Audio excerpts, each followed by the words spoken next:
Emotional intelligence is one of the most talked about topics today, and it has never been discussed this much in the past. People are more verbally expressive and more articulate about their feelings today, more aware of the different types of emotional language. And yet, with all of this emotional awareness, relationships still break down. Workplaces still struggle with conflict.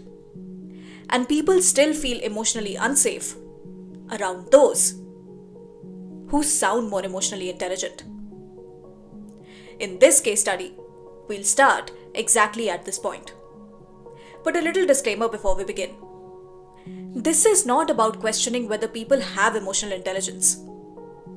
It's just that a lot of us have started confusing emotional intelligence with just plain good communication. They look very similar on the surface. Trust me, they do. But psychologically, they're not the same thing. So in today's case study, we'll examine why this confusion exists, how it shows up in real behavior, and what emotional intelligence actually looks like.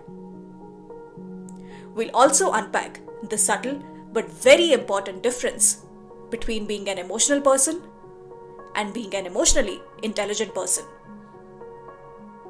And of course, we'll analyze all of this with my signature 3P lens: the practical lens, the profitable lens, and the purposeful lens.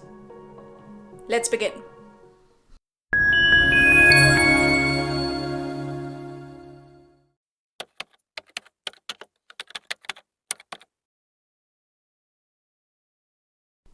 Let's start with the most important distinction. Good communication is about expression. Emotional intelligence is about how you handle yourself and your emotions. Good communication is an external skill.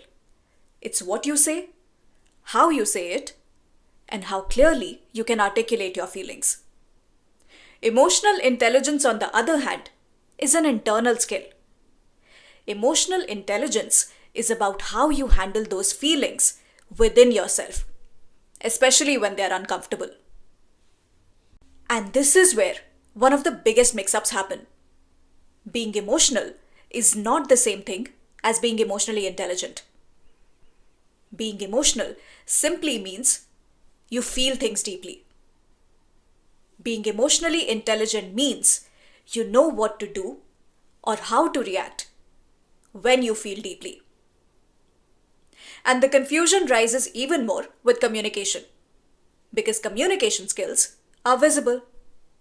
So people begin to equate sounding calm, using thoughtful language, and verbally validating others with emotional intelligence. But emotional intelligence doesn't reveal itself when your emotions are easy to handle or when you feel calm.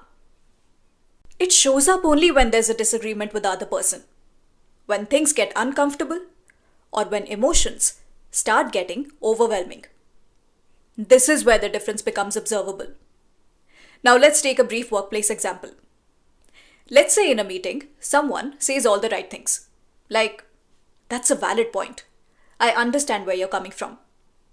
But when their position is challenged, they just repeat their point over and over again, or defend themselves and walk out with the same stance they walked in with.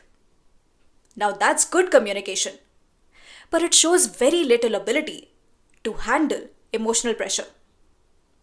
Now compare that with someone who doesn't sound as polished, but pauses before reacting, acknowledges the impact of what was said, and adjusts their behavior without defending themselves. That's emotional intelligence, even if the communication is not perfect. Practically speaking, emotional intelligence is not about how smoothly emotions are described. It's about how the behavior changes once emotions are activated.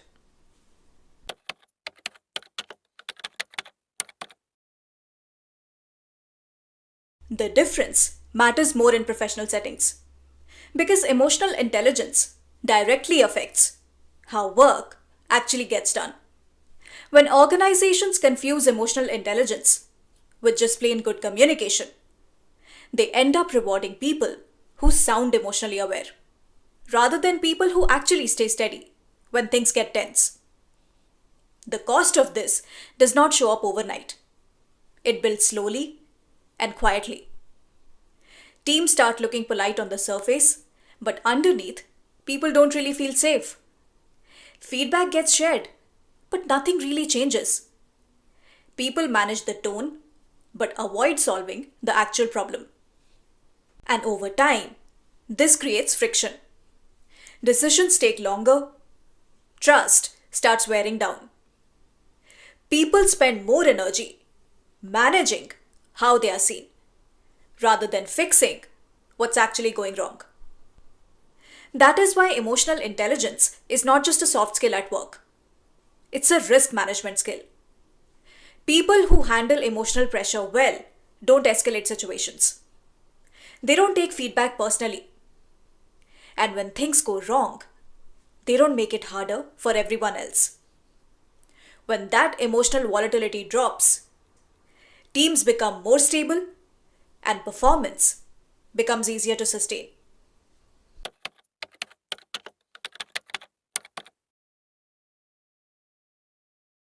When words sound supportive, but the behavior doesn't match the words, people are left confused rather than supported.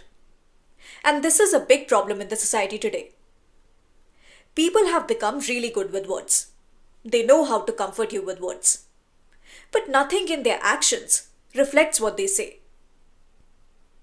When someone listens to you, speaks to you calmly, but continues to overstep your personal or emotional boundaries, and still gets defensive in disagreements, you don't just lose trust in them. You start questioning yourself whether you are overthinking this. And this erodes your psychological safety. True emotional intelligence feels different. It creates environments where you can be honest without fear, where disagreement doesn't threaten your relationship, and where you don't have to protect yourself emotionally. Purposefully, emotional intelligence is not about being kind or agreeable. It's about being reliable under emotional pressure. And that reliability is what allows relationships, whether it's professional or personal, to hold over time.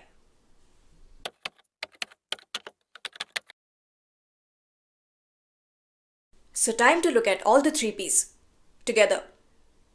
Emotional intelligence is not about how well you talk about emotions. It's about how you behave when emotions get uncomfortable. Practically, it shows up in how you regulate yourself. Profitably, it reduces friction and keeps teams stable over time. Purposefully, it creates trust and emotional safety. Emotional intelligence is how you act when emotions cost you something, like your ego, your comfort, or your control. That's why it's so often misunderstood.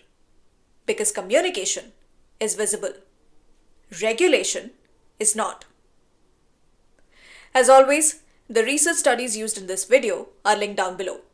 Thank you for watching, and until next time, keep building a better you.